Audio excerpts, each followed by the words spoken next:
Hashem, nous allons tous ensemble nous préparer à la grande soirée de l'El HaSeder, où nous devons accomplir deux mitzvot d'Oraita ce soir-là.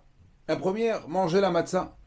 Mitzvah pas très compliquée, il suffit d'ouvrir la bouche, mâcher et avaler.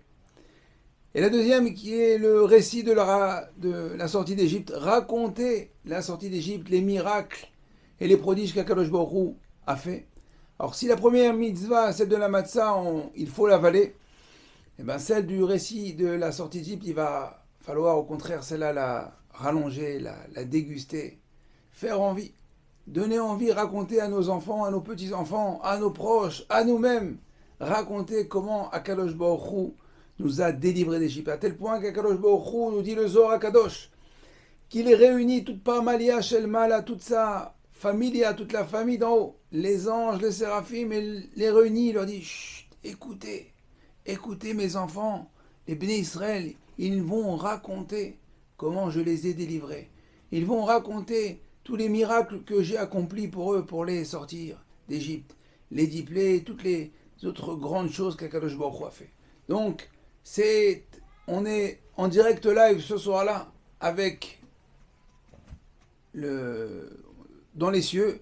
On est ce soir-là sur écoute, retransmis en direct, d'accord, sur Terre et Bachamaïm. Donc c'est important de se préparer. C'est vrai que Pessah est une fête qui demande beaucoup de préparation, en cuisine, à la maison, avec les enfants. Mais il ne faut pas négliger et oublier cette mitzvah qui est importante, qui est une fois par an.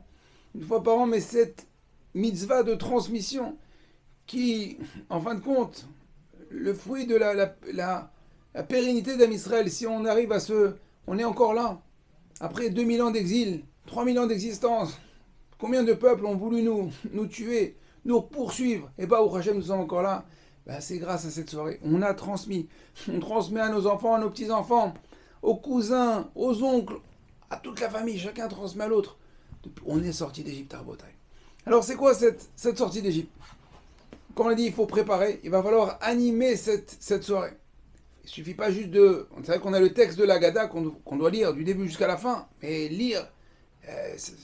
on lit l'Agada en français, en hébreu, ça risque d'être un petit peu ennuyeux, et ceux qui sont pas très proches de la Torah, ils risquent de s'ennuyer très très vite et partir. Alors il va falloir préparer, animer, poser des questions, mimer, créer des scènes, donner envie d'entendre.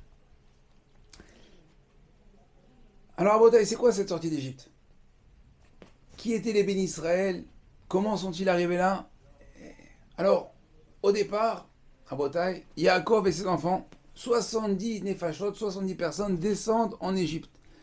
Avec après l'histoire de Yosef. Ils arrivent, ils s'installent à Goshen. Là-bas,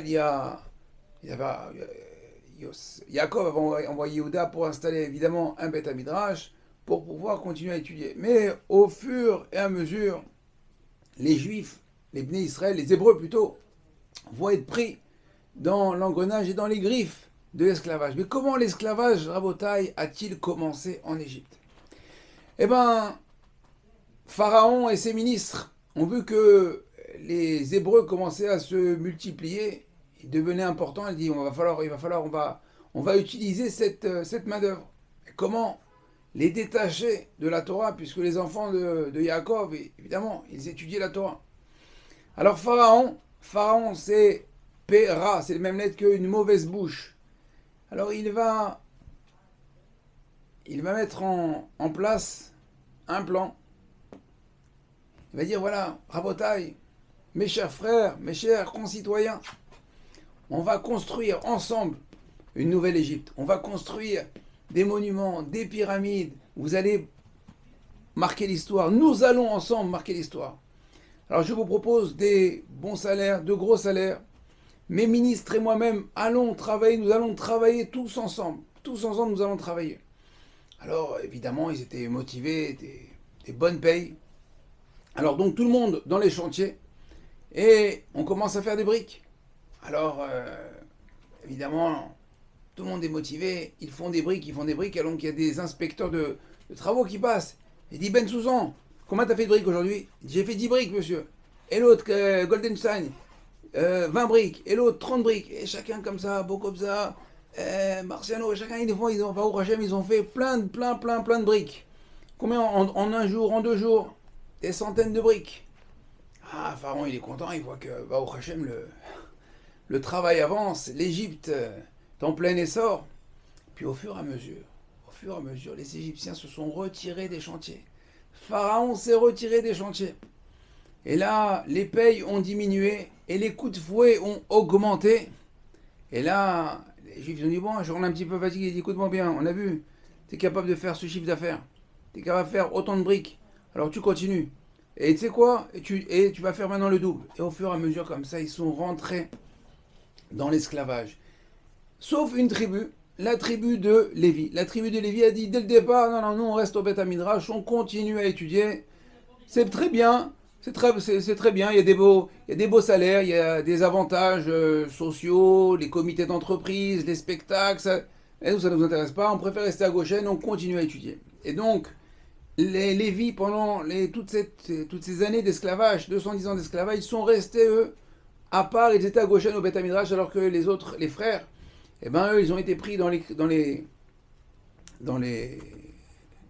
piège du travail et de l'esclavage. Alors là, comment les béné Israël sont tombés dans les griffes de l'esclavage.